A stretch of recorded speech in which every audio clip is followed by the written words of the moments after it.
கண்ணியத்திற்குரிய எல்லாம் வல்ல அல்லாஹு ஜல்ல ஷானஹு தஆலாவின் நல்லடியார்களே, இஸ்லாமிய கொள்கை விளக்கம் என்ற இந்த ஜும்மா தொடர் உரையில் ஒரு இறைவனை வணங்க கடமைப்பட்டிருக்கிற முஸ்லீம்கள் பல தெய்வ நம்பிக்கை உடையவர்களாக ஏன் மாறிப்போனார்கள் என்ற விஷயத்தில் ஒரு பகுதியை சென்ற வாரம் பார்த்தோம். இவர்களே மனிதர்களை கடவுளாக இறைத்தன்மை பெற்றவர்களாக மகான்களாக கருதி தர்காக்களை கட்டி வழிபடுவதற்கு என்ன காரணம், அடிப்படை காரணம் என்று சொன்னால், சில பேரை இவர்கள் மகான்கள் என்று இவங்களாக முடிவு செய்து கொள்கிறார்கள். நல்ல அடியார் என்று தீர்மானித்து கொள்கிறார்கள். தீர்மானித்து கொண்ட பிறகு அதனால் அவர்களுக்கு கூடுதலான ஆற்றல் கிடைத்து விடுகிறது என்று நம்புகிறார்கள். அப்போ ஒரு மனிதனை நல்லவன் என்று நம்ம தீர்மானித்தால் நிஜமாகவே நல்லவனாக இருந்தாகணுமா? முடியாது என்பதற்குரிய சான்றுகளை நம்ம பார்த்தோம். அந்த வகையில் நபிகள் நாயகம் ஸல்லல்லாஹு அலைஹி வஸல்லம் அவங்க காலத்தில் முனாஃபிக்குகள் என்ற ஒரு கூட்டம் இருந்தார்கள். ரசூல் ஸல்லல்லாஹு அலைஹி வஸல்லம் காலத்தில் யகூதிகள் தெளிவாக டிக்ளேர் பண்ணி எதிர்த்த யகூதிகள் இருந்தார்கள். கிறித்தவர்கள் அவங்க தனியாக இருந்தார்கள். ரசூல் ஸல்லல்லாஹு அலைஹி வஸல்லம் அவர்களை ஏற்றுக்கொண்ட முஸ்லீம்கள் இருந்தார்கள். இதில் இன்னொரு சாரார் முனாஃபிக்கு. அவர்கள் யார் என்று கேட்டால், வேறு வேறு மதங்களில் இருந்து கொண்டு வெளிப்படையாக நபிகள் நாயகம் ஸல்லல்லாஹு அலைஹி வஸல்லம் அவர்கள் முன்னாடி முஸ்லீம்கள்கிட்ட தங்களை முஸ்லீம்கள் என்று காட்டிக்கொண்டார்கள். இப்படி முஸ்லீம்கள் என்று காட்டிக்கொண்டாங்களே, அவங்கள ரசூல் ஸல்லல்லாஹு அலைஹி வஸல்லம் அவங்களுக்கோ மற்ற சஹாபாக்களுக்கோ அடையாளம் காண முடிஞ்சதா? இல்லை. முஸ்லீமாக இல்லாமல் இருந்து கொண்டு, அறவே இஸ்லாம் அவங்கள்ட்ட இல்லை, அப்படி இருந்தும் கூட பள்ளிவாசலில் தொழுது கொண்டு நடித்து கொண்டிருந்தார்கள். அல்லாஹ் திருமறை குர்ஆனில் பல வசனங்களில் இவங்களை பற்றி சொல்லி காட்டுகிறான். இதா லக்குல்லதீன ஆமனு காலு ஆமன்னா, மூமின்களை பார்க்கும் பொழுது நாங்கள் மூமின்கள் தான் என்று சொல்கிறார்கள்.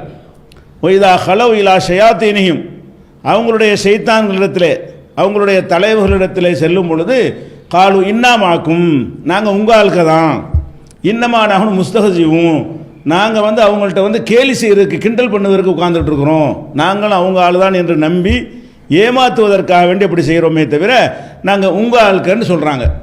அப்போ இவர்கள்ட்ட கொண்டு உங்கள் ஆளுக்க என்று சொல்லி கொண்டுகிறார்கள். ரசூலுல்லாஹ்ட்ட உங்கள் ஆள் என்று சொல்கிறார்கள். நாங்கள் உங்களை சேர்ந்தவர்கள் தான் என்று சொல்கிறார்கள். இப்படி நடித்து கொண்டிருந்தவர்களை எந்த சஹாபி அறிய முடிந்ததா? முடியல. நல்லவர் கெட்டவர் அறிவதாக இருந்தால் நபித்தோழர்களுக்கு அறிஞ்சிருக்க முடியும். அப்போ நபித்தோழர்களுக்கு என்ன செய்ய முடியல? இவன் நல்ல முனாஃபிக்குவன் பக்கத்தில் தொழுவாங்க. யாரும் முனாஃபிக்குகள் அபூபக்கர் சித்திக்கு பக்கத்தில் நின்று தொழுதாலும் அவங்க என்ன நினைப்பாங்கன்னா ஒரு முஸ்லீம் நினைப்பாங்க. ஏன்? அவர் அப்படி காட்டிக்கொள்கிறார். போர்க்களத்துக்கு போனார்களே, உமரோட சேர்ந்து போர்க்களத்துக்கு போனாரே ஆனால் ஒரு நம்ம ஆளு நினைத்து கொள்வார்கள். போரை பற்றி பேசுவார்கள், நட்பு முறையில் கலந்து ஆலோசனை செய்வார்கள். இவர்கள் உடனே அந்த செய்தி அங்கே பாஸ் பண்ணுவார்கள். அப்போ நபிகள் நாயகம் ஸல்லல்லாஹு அலைஹி வஸல்லம் அவங்களுக்கு இந்த விஷயத்தை தெளிவாக என்ன செய்ய முடியல, அறிந்து கொள்ள முடியலை. சில நேரத்தில் சில முனாஃபிக்குகளை பற்றி அவங்களுக்கு அல்லாஹ் அறிவித்து கொடுத்தான். அறிவித்து கொடுத்தாலும் கூட அவங்க முனாஃபிக்குகள் இருக்கிறார்கள் என்று அறிவித்தார்களே தவிர இவர் முனாஃபிக்குன்னு அந்த பட்டியலை சஹாபாக்கள் சொல்லவே இல்லை. வஹீயின் மூலம் அவர்களுக்கு தெரிந்த முனாஃபிக்குகளுடைய பட்டியலை இவர்கள் எல்லாம் முனாஃபிக்குகள் அப்படின்னு சொல்லி ரசூல் ஸல்லல்லாஹு அலைஹி வஸல்லம் அவங்க மக்கள் மத்தியில் அறிமுகப்படுத்தவும் இல்லையே. இப்படி நடித்து கொண்டிருப்பவர்கள் நடித்து கொண்டே இருக்கட்டும், அப்போ அறிவித்து கொடுத்துருவாங்க. பிற்காலத்தில் அப்படி ஒரு கான்செப்ட் இருக்கணும், இருப்பார்கள் என்று இருந்தால் தான் எதிர்காலத்தில் உள்ளவங்களும் என்ன செய்வாங்க, கவனமாக இருப்பாங்க.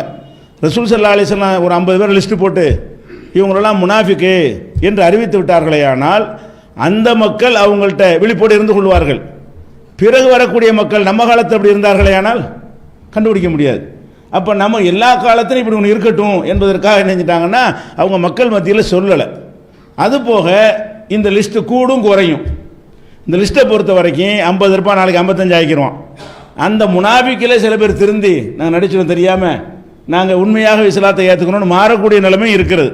இதனால் ரசூல் ஸல்லல்லாஹு அலைஹி வஸல்லம் எதுக்கு அறிவித்து கொடுத்தான்னு சொன்னால், அவங்க இறை தூதராக ஒன்று இருக்கிறாங்க, அல்லாஹ்வுடைய ஆட்சி அதிபராகவும் இருக்கிறாங்க. முனாஃபிக்குகளால் நாட்டுக்கு ஆட்சிக்கு ஆபத்து வந்துடக்கூடாது என்பதற்காக அவங்க வரும்போது கேர்ஃபுல்லாக இருக்கணும். இல்லாட்டி அவங்க என்ன, ரசூலுல்லாஹ் பாதுகாக்கிற பொறுப்பு அல்லாஹ் ஏற்றுக்கிட்டான். வல்லாஹு யாசிமுக மினன் நாஸ், மக்களிடமிருந்து அல்லாஹ் உங்களை பாதுகாப்பான். இப்போ நபிகள் நாயகம் ஸல்லல்லாஹு அலைஹி வஸல்லம் அவங்க சராசரி மனிதன்மார் தான் மக்கள்கிட்ட நடமாடினாங்க. எல்லாரும் மாதிரி பள்ளியாசலுக்கு வருவாங்க, 5 வேளை அவங்கள சந்திக்கலாம், தொழுதுட்டு போவாங்க. போகும்போது எந்த எதிரி வேண்டாலும் ஈஸியாக அவங்களை கொன்று விட முடியும். கொல்ல நினைத்தால் உலகத்தில் எளிதாக கொள்ளக்கூடிய ஒரு தலைவர் அவங்க மட்டும் தான் இருந்தாங்க. எந்த செக்யூரிட்டியும் கிடையாது, எந்த பாதுகாப்பும் கிடையாது. அந்த மாதிரி ரசூல் ஸல்லல்லாஹு அலைஹி வஸல்லம் இருக்கும் பொழுது அப்போ எதிரிகள் யார் நல்லவன் யாருன்னு அவங்களுக்கு தெரியலன்னு வைங்க, ஈஸியாக கொண்டு போயிடுவாங்க. அப்போ அல்லாஹ் என்ன செய்கிறான், அவங்கள தனியாக நடக்க விட்டுட்டு அம்போண்டு விட்டு விடாமல் இவன் எல்லாம் முனாஃபிக் என்ற ஒரு விஷயத்தை அறிவித்து கொடுத்துட்றான். அப்போ ஒரு முனாஃபிக் வந்தால் ரசூலுல்லாஹ் கேர்ஃபுல்லாக இவன் முனாஃபிக்குவன், இவனால் ஏதாவது ஆபத்து ஏற்படக்கூடும்னு கவனமாக இருந்து கொள்வார்கள். அப்போ ரசூல் ஸல்லல்லாஹு அலைஹி வஸல்லம் உங்களுக்கு அல்லாஹ் அவங்கள பாதுகாக்கிறேன்னு சொல்லிட்டாங்க. மனிதர்களால் கொள்ள முடியாது. ரசூல் ஸல்லல்லாஹு அலைஹி வஸல்லம் அல்லாஹ் கொடுத்த உத்தரவாதம் என்ன, வல்லாஹு யாசிமுக மினன் நாஸ், மனிதர்களிடமிருந்து உன்னை அல்லாஹ் பாதுகாப்பான். வேறு மாதிரி கொள்ள முடியுமே தவிர மனிதர்களால் உன்னை கொள்ள முடியாது என்பதை ஒரு முன்னறிவிப்பாக செய்து அந்த மாதிரியே கொள்ள முடியாமல் இயற்கையாக என்னஞ்சாங்க மரணம் அடைந்ததை நம்ம பார்க்குறோம். அப்போ ரசூல் ஸல்லல்லாஹு அலைஹி வஸல்லத்துக்கு மட்டும் அல்லாஹ் அறிவித்து கொடுத்தானே தவிர அதுவும் அனைவருக்கும் சொல்வதற்கு அறிவித்து கொடுக்கப்படலை. அந்த அறிவித்து கொடுத்தல் அவங்களுக்கு பிரத்யேகமாக அறிவிக்கப்பட்டுச்சு என்று சொன்னால் அப்போ அத்தனை சஹாபாக்களுடைய மனசு நம்பிக்கை பிரகாரம் இவங்களாம் எப்படி பார்க்கப்பட்டிருப்பாங்க? இந்த முனாஃபிக்காக இருந்தவர்களை எல்லாம் எந்த மாதிரி நினைத்துக்கொண்டு மரணித்திருப்பார்கள்? நல்ல மனுஷன் சஹாபி, அவர் தோழர், அவர் உண்மையான முஸ்லீமு இப்படிங்கிற மாதிரி சில பேர் என்ன செய்வாங்கன்னா இந்த ரெட்டை வேஷம் போடுறது வெளிப்படுற சமயத்தில் அப்படிப்பட்ட சிலரை கறந்து கொள்வார்கள். முனாஃபிக் வேஷம் போட்டாலும் ஒரு ஆள்கிட்ட போய் சொல்லுவாங்க, அவர் நம்மளை சேர்ந்தவராக இருப்பார், அவர் நம்மகிட்ட சொல்லிடுவார் இவன் வேறு மாதிரி பேசிகிட்டு இருக்கான், கவனமாக இருந்துக்கிறங்க. இப்படி சிலரை அறிந்து வைத்திருந்தார்கள். சஹாபாக்கள் அவங்க தெரியாதனமாக வேற ஒரு ஆள் கிட்ட வாயை திறந்து அதன் மூலமாக சில விஷயத்தை பேசி அது காது கிடைத்தால் அவங்கள பற்றி எடை போட்டு வச்சுருந்தாங்களே தவிர உள்ளத்தில் ஈமான் இருக்குதா இல்லையா என்று அறிந்தார்களா என்றால் அறிந்து கொள்ளவே முடியவில்லை. அப்போ ஒட்டுமொத்தமாக அந்த முனாஃபிக்கருடைய கூட்டம் முஸ்லீம்களாக இருந்தார்கள். அப்போ முஸ்லீமா இல்லையான்னு கண்டுபிடிக்க முடியலைன்னா நம்ம என்ன நினைக்கிறோம், இவர் அவுலியா, இதையே கண்டுபிடிக்கிற சாதாரண ஒரு முஸ்லீமில் அவனை சேர்க்கிறதா நடிக்கிறானா, பெரிய மகான் அந்த அந்தஸ்தெல்லாம் விட்டு தள்ளுங்க, முஸ்லீமில் இருக்கிறானா இல்லையாங்கிறத கூட கண்டுபிடிக்க இயலுமா? வெளிப்புற செயலை வைத்து முஸ்லீம் சொல்லிக் கொள்ள வேண்டியது அவ்வளோதான். இப்படி நினைத்தவர்கள் நாளைக்கு முஸ்லீம் இல்லாமல் மறுமையில் இருப்பார்கள். அப்போ அந்த மாதிரியான ஒரு நிலையில் இருக்கும் பொழுது மகான்கிற முத்திரை எப்படி யாருக்கு நம்ம குத்த முடியும்? குத்து இறைவனுடைய அதிகாரத்தை கையில் எடுக்கிறதாகுமா இல்லையா? கல்பு சம்மந்தப்பட்டது இல்லையா நல்லவர் என்பதெல்லாம்? அது மாதிரி தான் ரசூல் ஸல்லல்லாஹு அலைஹி வஸல்லம் காலத்தில் பார்த்தீங்கன்னா எப்படியெல்லாம் அவர்கள் ஏமாற்றப்பட்டிருக்காங்கன்னு பாருங்கள். நபிகள் நாயகம் ஸல்லல்லாஹு அலைஹி வஸல்லம் அவங்கள்ட்ட ஒரு கூட்டத்தார் வர்றாங்க. என்ன செய்கிறாங்கன்னா, நாங்கள் இஸ்லாத்தை ஏற்றுக்கிட்டோம், வெளியூர்லேருந்து எங்களுக்கு இஸ்லாத்தை சொல்லித் தருவதற்கு நல்ல திறமையான உங்களுடைய தோழர்களை எங்களுக்கு அனுப்பி வைங்கன்னு கேட்குறாங்க. பெரிய ஊர், அதிக நம்பர் உள்ள ஒரு பகுதி. அந்த பகுதிக்கு ரசூலுல்லாஹ் என்ன செய்கிறாங்கன்னு கேட்டால் 70 பேரை பொறுக்கி எடுக்கிறாங்க, 70 சஹாபாக்களை. அந்த 70 பேரும் எப்படிப்பட்டவங்கன்னு சொன்னால் குன்னானு சம்மீஹிமுல் குர்ரா, குர்ஆன் ஓதுவதில் மேதைகள் என்று நாங்கள் அவர்களை மதித்து வந்தோம் ஆனால் சொல்கிறாங்க. அப்படியான ஒரு தோழர்கள் அவங்க 70 பேரும். அவங்க பகலெல்லாம் விறகு பொறுக்கி அதை விட்டு வாழ்க்கை நடத்தி விட்டு இரவு நேரத்தில் குர்ஆனில் ஓதுவதற்கு அர்ப்பணித்த நன்மக்கள் அவங்க. அந்த மாதிரி அந்த ஹதீஸில் அப்படி வருது. அப்படியான ஒரு நன்மக்களை ஒரு 70 பேரை பிடிச்சி அது குர்ஆனை மனப்பாடம் பண்ணுறதுங்கிறது அன்றைக்கி எழுத்துலாம் குர்ஆனில் கிடையாது, எழுத்து வடிவான குர்ஆன் எல்லாத்தையும் கிடையாது. இந்த காரிகள் உள்ளத்தில் தான் குர்ஆனை பாதுகாக்கப்பட்டிருக்கிறது. அவங்களுக்கு ஏதாவது ஏற்பட்டுச்சுன்னா குர்ஆனுடைய பாதுகாப்புடைய தன்மை குறைஞ்சிடும். அந்த மாதிரியான ஒரு ஆட்களை பொறுக்கி எடுத்து இவங்களோட அனுப்பி வைக்கிறாங்க 70 பேரை.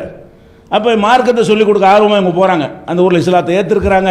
அந்த மக்களுக்கு போய் நம்ம இஸ்லாத்தை விளக்குவோம், குர்ஆனை கற்றுக் கொடுப்போம், தீனுடைய போதனையை சொல்லுவோம் அப்படின்னு போகும் பொழுது அவங்க அதுக்கு தகுந்த மாதிரி தயார் நிலையில் ஒரு கூட்டத்தை திரட்டி வைத்து கொண்டு இந்த மதீனா எல்லையெல்லாம் கடந்த பிறகு நம்ம அந்த போது மலைப்பாதை காலி இடம் நிறைய இருக்கும். அந்த மாதிரியான இடங்கள் இப்போ கூட அந்த மாதிரியான இடங்கள் ஒருத்தனை கவுத்துறா இருந்தால் அந்த மதீனாவை தாண்டிட்டு அது மாதிரி இடங்கள் நிறைய வருகிறது. அப்படியான ஒரு இடத்தில் வைத்து என்ன செய்கிறாங்கன்னா 70 பேரையும் கொண்டுடுறாங்க. கூட்டிகிட்டு போய் அடித்து தாக்குறது இல்லை, 70 பேரையும் கொலை செய்கிறதா இருந்தால் எவ்வளவு ஒரு வன்னஞ்சர்களாக இருந்திருக்கணும். அவங்க சும்மா உங்களுக்கு பிரச்சாரம் பிடிக்கல அப்படிங்கிறது திட்டுறது, இப்போ போங்கடா அடித்து விரட்டி விடுறது, அப்படி செய்வது ஒரு வகை. இவர்கள் எந்த மாதிரி இருந்தார்கள்னு சொன்னால் இஸ்லாத்தையும் முஸ்லீம்களை அழிக்கிறதை சதிவேலை செஞ்சு டோட்டலாக அழிக்கணும், இந்த மாதிரி கூட்டி கொண்டு போய் கொல்லணும் என்பதை பெரிய ஒரு கொள்கையாக இவங்க வைத்திருந்தார்கள் என்று சொன்னால் அவர்களை ஏன் ரசூலுல்லாஹ் கண்டுபிடிக்க இல்லை? வந்தாங்கல்ல, நாங்கள் முஸ்லீம்கள் தான் நம்பிடுறாங்க, தீனை சொல்லிக் கொடுக்கன்னு சொல்கிறாங்க, ரொம்ப ஆர்வத்தை அனுப்பி வைக்கிறாங்க. மார்க்கம் பரவுதே, தீனை சொல்லிக் கொடுக்க தானே கூப்பிட்றாங்க. அப்போ அவங்க மகா கெட்டவங்க என்பதும் அவங்களுடைய சதித்திட்டம் என்ன என்பதும் ரசூலுல்லாஹ்வுக்கு தெரிய, கெட்டவர்களை நல்லவன் நினைக்கிறாங்க. கெட்டவங்கள நல்லடியார்கள் வந்துட்டாங்க, இஸ்லாத்தை ஏற்றுக்கொண்டு தியாகம் பண்ணி வந்திருக்கிறாங்க, மார்க்கத்தை அறிந்து கொள்வதில் என்ன ஆர்வம் அப்படிதான் நினைச்சாங்க.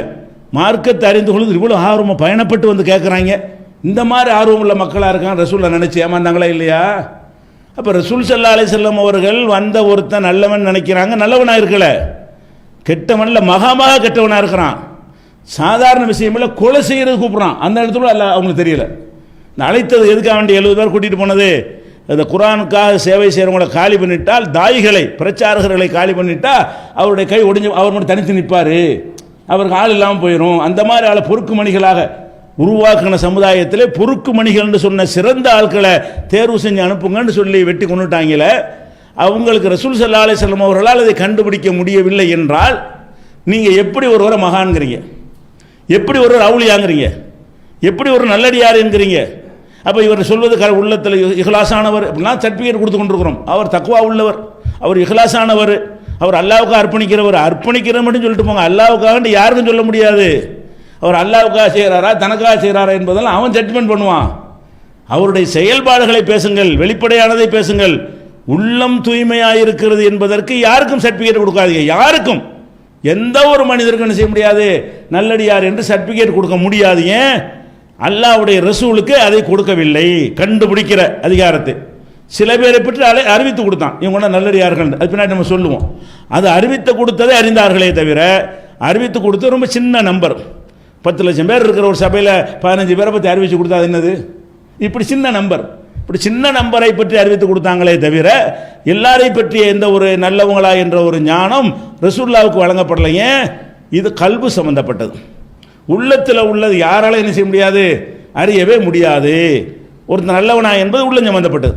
அதே மாதிரி இன்னொருத்தங்க வர்றாங்க மதீனாவுக்கு, இன்னொரு கூட்டம். அவன் என்ன செய்கிறான்னு கேட்டால், இங்கே தங்கிக்கிறோம் நாங்கள். மஸ்ஜித் நபவி என்பது பிரம்மாண்டமான இடம், பள்ளிவாசல் என்பதற்கு சின்ன இடத்தை ஒதுக்கி கொண்டாலும் பள்ளிவாசலுடைய வளாகம் ரொம்ப பெருசு. எவ்வளோ பெருசு? அங்கே தான் ஜக்காத்து பொருள்லாம் குவிக்கப்பட்டிருக்கும், ஜக்காத்தோட ஒட்டகங்கள்லாம் ஒரு மேய்ஞ்சிக்கிட்டு இருக்கும், குற்றவாளிகளுக்கு தண்டனை கொடுக்குற இடமும் அதில் தான் இருக்கும். இப்படி எல்லாமே அந்த இருக்கக்கூடிய திண்ணை தோழர்கள் 70 சகாபாக்கள் ஓரமாக தங்கி கொள்ளவும் செய்வார்கள். பள்ளிவாசல் தொழுவதற்கு ஒரு இடம் இருக்கும். அது மட்டுமல்ல, பள்ளிவாசல் அவர் வாங்கின இடம் ரொம்ப பிரம்மாண்டமான இடத்தை ரசூல் ஸல்லல்லாஹு அலைஹி வஸல்லம் அவர்கள் தம்முடைய சொந்த பணத்திலிருந்து வாங்கினார்கள். அந்த இடத்துல இந்த எல்லா ஏற்பாடுகளுமே இருக்குதா. வெளியூர்லேருந்து வர்றாங்க, தங்கிக்கிறோம், வெளியூர்லேருந்து நாங்கள் வந்துவிட்டோம், தங்க இடம் இல்லை, தங்க உடம்பு வேறு சரியில்லாமல் வயிற்று போக்குன்னு சொல்லிட்டாங்க. அப்போ ரசூலுல்லாஹ் நீங்கள் வயிற்று போக்கா இருந்தால் நீங்கள் இங்கே தங்கிக்கிறங்க, இந்த ஜக்காத்து ஒட்டகங்கள் தான் இருக்குது, அதில் போய் நீங்கள் தேவைப்படும் போதெல்லாம் பால் கறந்து குடிச்சிக்கிறங்க, குடிச்சிட்டு இங்கே தங்குங்க, உடம்பு சரியாக போனால் நீங்கள் போங்க அப்படின்னு சொல்லி மஸ்ஜித் நபவியில் இங்கே தங்க வச்சிடுறாங்க. அல்லாஹ்வுடைய பள்ளியில் என்ன செய்கிறாங்க, அவங்கள அந்த வந்த கூட்டத்தை தங்க வச்சிடுறாங்க. எதனால் தங்க வைக்கிறாங்க? இவங்க நோயின்னு சொல்கிறாங்க, வயிற்று போக்கு, ஊர் ஒத்துக்கிறல மதீனா, நெசமாக சொன்னாங்களா பொய் சொல்லியிருக்காங்கன்னு தெரியல, அது என்னன்னு தெரியல. ஆனால் சொன்னது எப்படி, எங்களுக்கு இந்த ஊர் ஒத்துக்கொள்ளலை, அதனால் வயிற்றுப்போக்காக இருக்கிறது என்று சொன்ன உடனே வயிற்றுப்போக்கு அந்த ஒட்டகப்பால் நல்ல மருந்து இப்போ விஞ்ஞானிகள் கண்டுபிடிச்சிருக்கிறாங்க. அப்போ அந்த மாதிரி நீங்கள் ஒட்டகப்பாலை கறந்து குடித்து கொண்டு இங்கே தங்கி கொள்ளுங்கள் அப்படிங்கிறாங்க. அவங்க என்ன செய்கிறாங்க, கொஞ்ச நாள் இருந்து எல்லாம் ஒட்டகப்பாலை தங்கி விட்டு அந்த வயிற்றுப்போக்கு நின்று நல்லா ஒரு திடகாத்தனம் ஆகிட்டாங்க. ஆன பிறகு என்ன செய்கிறாங்க, ஒரு நேரம் பார்த்து, ஆள் இல்லாத நேரம் பார்த்து, கண்காணிப்பில்லா நேரம் பார்த்து அந்த ஒட்டகத்தை மேய்க்கிறதுக்கு உள்ள ஆள் மட்டும் இருக்கிறார், 2 பேர். அந்த 2 பேரையும் கொன்னுட்டு இருந்த ஒட்டகத்தெல்லாம் ஓட்டிக்கிட்டு ஓடி போயிட்டானுவோம்.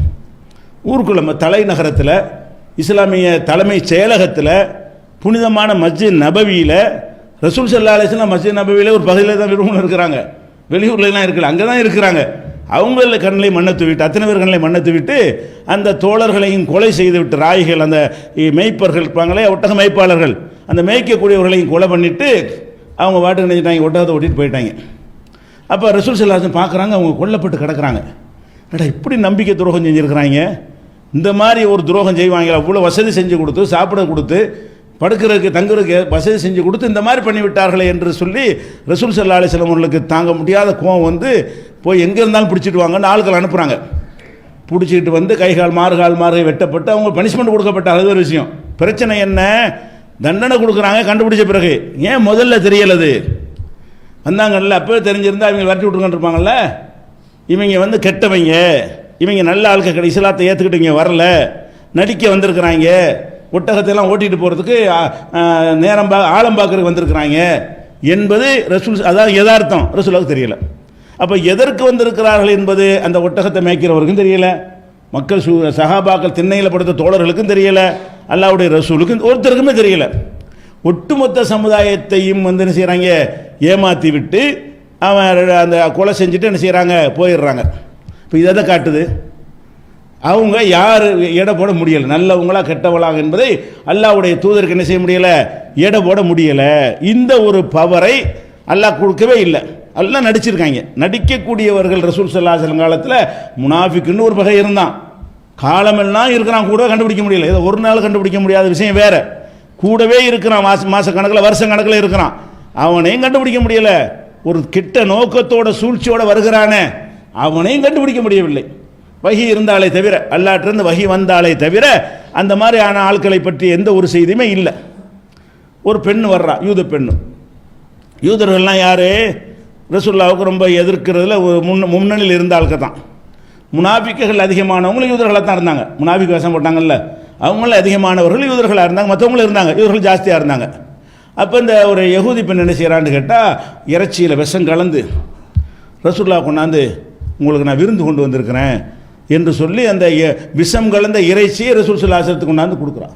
இப்போ நம்ம என்ன பார்க்குறோம், இறைச்சி வருதில்ல, வரும்போதே இவ யார், கெட்டவ, ஒரு நோக்கத்தோடு வர்றா, நம்மளை காலி பண்ணுறதுக்கு வர்றா, இப்போ உணவு தொடக்கூடாது அப்படின்னு கண்டுபிடிச்சாங்களா? கண்டுபிடிக்கல. அப்போ கெட்டவனை கண்டுபிடிக்காது, நல்லவனை கண்டுபிடிக்க முடியாது. இதெல்லாம் கெட்டவங்க நான் சொல்கிறதெல்லாம். கெட்டவனையே பிரித்து அறிய முடியாது என்றால் நம்ம நல்லவனை கண்டுபிடிச்சி நல்லவனுக்கு மேலே மகாமகா நல்லவனையெல்லாம் கண்டுபிடிக்கிறோம். நம்ம என்ன செய்கிறோம், மகாமகா நல்ல மகான்கள் என்றெல்லாம் சிலரை கண்டுபிடித்து விட்டு அவங்கள இறைவனுக்கு நெருக்கமாக கொண்டே ஆக்கிறோம். இறைவனுக்கு நெருக்கமான நம்மளை நினைக்கிறோம். எவனும் இறைவனுக்கு நெருக்கமானு சொல்ல முடியாது. எந்த ஒரு மனிதனையும் இவர் அல்லாஹ்வுக்கு நெருக்கமானவர் இது உள்ளத்திலிருந்து எடுபட்டு விட்டாலேயே எல்லா டாப்பிக்கும் என்ன செஞ்சிடறேன், முடிஞ்சிடும். யாரும் இந்த ஷிர்க் வராது. இன்னும் எப்படிலாம் ஷிர்க்கை உண்டாக்குறாங்க, அட்ரஸ் கூட தேவையில்லை. இவர்கள் ஷிர்க் வைப்பதற்கு எந்த விதமான முகவரி இருக்கணுன்றோ வரலாறு என்றோ கற்பனையாக ஒரு மரக்கட்டையை வச்சு புதைச்சி வச்சுட்டு மரக்கட்டை ஒளியாண்டு ஒரு போர்டு வச்சு பார்த்தீங்கன்னு சொன்னால் அதுலேயும் கூட்டங்கள் குவிவார்கள். அதுக்கும் என்ன செய்வாங்க, காணிக்க போட்டு தயார். இந்த ஒரு வரலாறு ஏன் அவங்க நினைக்கிறாங்க, எல்லாரும் மக்கள்லாம் சேர்ந்து எதை அவளியாங்கிறாங்க, நம்ம அவளியாண்டுக்கிறோம், மரக்கட்டை அவளியான்னு ஒருத்தர் இருக்கார் போல இருக்கு, இப்படிங்கிற மாதிரி நினைக்கக்கூடிய அளவில் நம்முடைய சமுதாயத்தினுடைய நம்பிக்கை பலவீனமாக இருக்கிறது. தமிழகம் இவ்வளோ பரவாயில்லை, வட இந்தியாவெல்லாம் போனால் அவங்களுக்கு அல்லாவே கிடையாது. முஸ்லீம்னு சொல்லிக் கொள்வார்கள். அவங்களுக்கு கொடிமரம் இந்த மாதிரி செத்து போன ஆளுக்கு பாவா மகானு மௌலானா இவங்க தான் கடவுளை தவிர அல்லாண்டு ஒருத்தன் இருக்கான்ற ஒரு அறிவு கூட இல்லாமல் முஸ்லீம்களாக வாழ்ந்து கொண்டிருக்கிற காட்சியை பார்க்கிறோம். அப்போ அடிப்படையான விஷயம் என்ன, மனுஷனை நம்ம யாரும் நல்லவன் கெட்டவன் என்று தீர்மானிக்க முடியாது.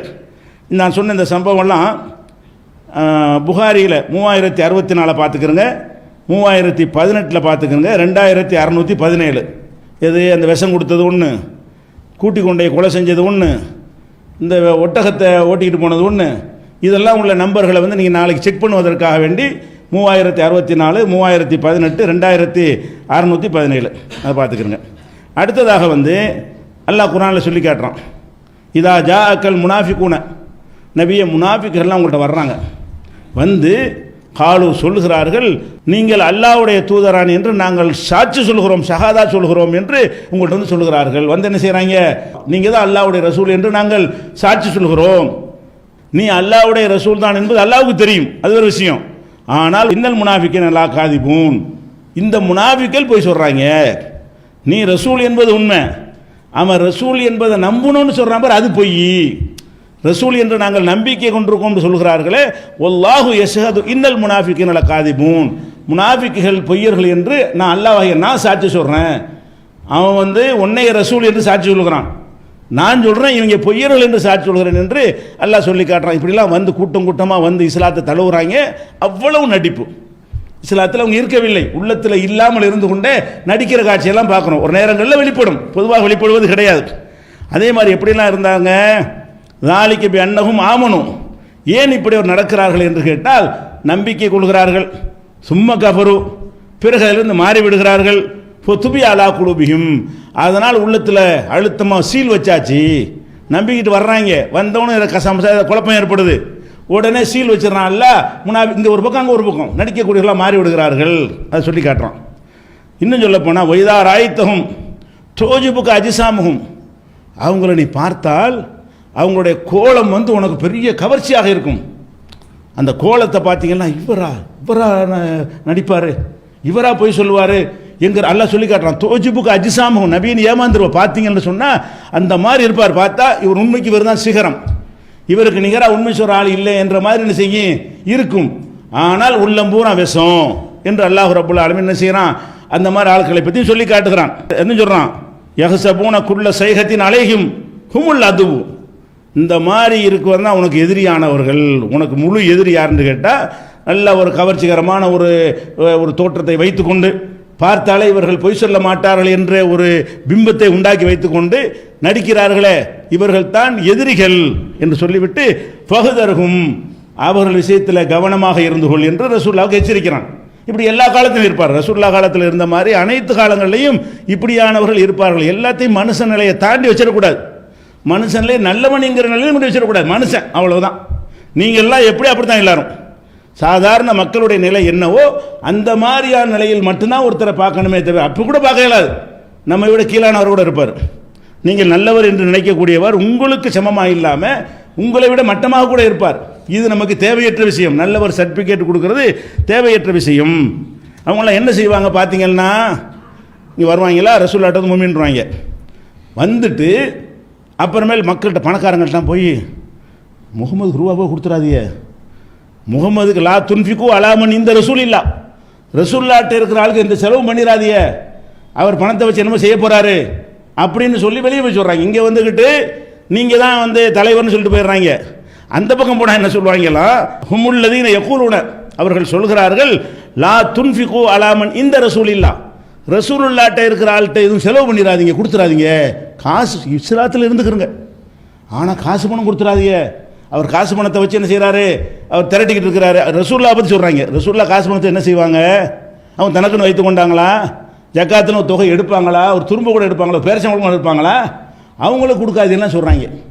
இதே மாதிரி இன்றைக்கி நீங்கள் பார்க்கலாம். இன்றைக்கி என்ன செய்வாங்க, உங்கள்கிட்ட ஒரு வேஷம் போட்டுக்கொள்வார்கள். அந்த பக்கம் போய் தௌசி மாதம் காசு கொடுத்துறாத, இவனா இப்படி சொன்னான்னு தெரியும் நமக்கு, இவனா இப்படி நேற்று இந்த பக்கம் வந்தால் அங்கே போய் எப்படி சொல்கிறானே, அவங்களுக்கு கொடுத்துறாத, ஆனால் அதை எப்படி வாங்க சிறுவர் எல்லாம் வாங்கி அவனு கொடுத்தா சாப்பிட்டு போயிடுவாங்க அப்படின்லாம் சொல்லக்கூடிய ஆளுக்கு என்ன செய்கிறாங்க, முனாஃபிக் இருக்காங்களா இல்லையா, நம்மளும் பார்க்குறோமே. இந்த காலத்திலேயே முனாஃபிக்கள் இருக்கிறாங்கன்னா அது அதனுடைய தொடர்ச்சி இருப்பார்கள், கண்டுபிடிக்க இயலாது. இப்படி சொல்வதற்கு முன்னாடி, அந்த சொல்லு நம்ம காதுக்கு வருவதற்கு முன்னாடி கண்டுபிடிக்க முடியாமல் இருப்பார்கள் என்பதை என்ன செய்கிறோம், பார்க்குறோம். அதே மாதிரி இன்னொரு இடத்துல சொல்லி காட்டுறான். ரசூலுல்லாஹ் சொல்கிறாங்க, தஜிது மின் ஷர்ரின் நாஸ் யௌமல் கியாமா, மனிதர்களே மகா இதை சொல்லி காட்ட வேண்டியிருக்கேன்னு கேட்டால் அல்லாவுக்கு ரொம்ப பிடிக்காது. குஃப்ர் அல்லாவுக்கு பிடிக்காது, இறை மறுப்பு ஷிர்க் அல்லாவுக்கு பிடிக்காது. அதை விட அல்லாவுக்கு ரொம்ப பிடிக்காது என்னன்னா டபுள் கேம். அல்லாவுக்கு எது பிடிக்காது, எஸ்னோ ஒன்று எங்கிட்ரி அங்கிட்ரி, இந்த ரெண்டு பக்கம் முகம் காட்டுறதுக்கான இவன் தான் படைப்பினங்களே மகா கெட்டவன். ரசூலுல்லாஹ் சொல்கிறாங்க, எப்படி சொல்கிறாங்க, தஜிது மின் ஷர்ரின் நாஸ் யௌமில் கியாமத் இந்தல்லா, அல்லாவிடத்தில் கியாமத்து நாளில் மனிதர்களையே மகா கெட்டவனாக நீ காண்பாய். யாரை காண்ப, தல் வஜ்ஹைனி, ரெண்டு முகம் உள்ளவனை, ரெண்டு முகம் உள்ளவனாக இருக்கான் பாருங்க, அவன் தான் மனிதர்களே மகா கெட்டவன். எப்படி கெட்டவன் கேட்டால், அல்லது ஏத்தி ஹாவுலாய் பி வஜ்ஹின் வஹாவுலாய் பி வஜ்ஹின், இவங்கள்ட்ட ஒரு முகத்தை காட்டுவான், அவங்கள்ட்ட ஒரு முகத்தை காட்டுவான், இவங்கள்ட்ட தௌஹீது முகத்தை காட்டுவான், அவங்கள்ட்ட போய் ஷிர்க் முகத்தை காட்டுவான், இவங்கள்ட்ட தௌஹீது முகத்தை காட்டுவான், அவங்கள்ட்ட பிதத் முகத்தை காட்டுவான். இப்படியாக ரெண்டு முகத்தை காட்டக்கூடியவன் இருக்கிறானே, அவன் தான் அல்லாவிடத்திலேயே படைப்புகளில் கியாமத்து நாளில் மகாமக கெட்டவன் நிற்பான். கெட்டவன் லிஸ்ட் போடுவான்ல, முதல் இடத்துல வைங்க நிற்பாங்க. யாரு, காபியர் முஷ்ரிக்கெல்லாம் முதல் இடத்துல நிற்க மாட்டான். இந்த பக்கம் ஒன்று அந்த பக்கம் ஒன்று. முனாஃபிக்கள் ரசூலுல்லாஹ் காலத்தில் இருந்த மாதிரி இப்போ இருப்ப நீங்கள் ஏமாந்து போவீங்க. ஆனால் மறுமையில் அவர்கள் தெரிவார்கள். இவனா இப்படி என்று எப்போ தெரியுது, மறுமையில் தெரியும், அல்லது அவர்களுடைய வாயினால் உளறி மாட்டிக்கொள்ளும் போது தெரியும். அப்படி இல்லாத வரைக்கும் கண்டுபிடிக்க முடியாத முனாஃபிக்குகள் கியாம நாள் வரைக்கும் இருப்பார்கள். இப்படிலாம் இருப்பார்கள் என்று சொல்லும் பொழுது நம்ம எப்படி நல்லவனை தீர்மானிக்கிறது? நம்ம தீர்மானிக்கிற ஒருத்தன் இப்படி நல்லவனாக இருப்பான். இந்த ஒரு அடிப்படையின் மனுஷன்னு விலை. இது புகாரியில் 6058வது ஹதீஸில் இருக்குது. அது மாதிரி ஒமினன் நாசி மை யோஜிபுக கவுலுஹு ஃபில் ஹயாத்தி துன்யா, இந்த உலகத்தில் வாழும்போது சிலருடைய சொற்கள் உங்களை அப்படி கவரும். எப்படி கவரும்? ஓ யுசுஹிதுல்லாஹ் அலாமாபி கல்பிஹி, கல்புல உள்ளதுக்கு அல்லாஹ் சாட்சி ஆக்கிறோம். ஆதாரங்களை கொண்டு சொல்லாமல் அல்லாவுக்கு தெரியும் நான் சுத்தமான, அல்லாவுக்கு தான் எல்லாம் தெரியுமே. அல்லாவை சாட்சி ஆக்கிறது ஆக்கக்கூடாது. அல்லாவை சாட்சி ஆக்கிறது அயோக்கியத்தனம். நான் நல்லவனா என்பதற்கு நான் என்னுடைய ஆதாரங்களை காட்ட வேண்டும், என்னுடைய சாட்சியத்தை கொண்டு சொல்ல வேண்டும். அதை விட்டுட்டு என்னை பற்றி சொல்கிறீங்களா, அல்லாவுக்கு தெரியும், இது தப்பிச்சு என்ன அல்லாவுக்கு தான் எல்லாம் தான் தெரியும், இது எவனும் சொல்லலாமா அல்லாவுக்கு தெரியும்னு. கொலை செஞ்சவங்க கூட என்ன செய்யலாம், அல்லாவுக்கு தெரியுங்க, அல்லாஹ் வந்துட்டு இருக்காங்க, இந்த மாதிரிலாம் சொல்லுவார்கள்ல. இது நல்ல பேச்சு கிடையாது. அல்லாஹ் சொல்கிறான், இவன் எப்படி சொல்கிறான்னு கேட்டால் ஒமினன் நாசி மை யோஜிபுக கவுலுஹு, சிலருடைய சொற்கள் உமை கவரும், ஃபில் ஹயாத்தி துன்யா உலகத்தில், ஓ யுசுஹிதுல்லாஹ அலாமாஃபி கல்பிஹி, உள்ளத்தில் இருப்பதற்கு அல்லாஹ்வை சாட்சியாக்குவான். உள்ளத்தில் இருப்பதற்கு அல்லாஹ்வை சாட்சி ஆக்கக்கூடாது.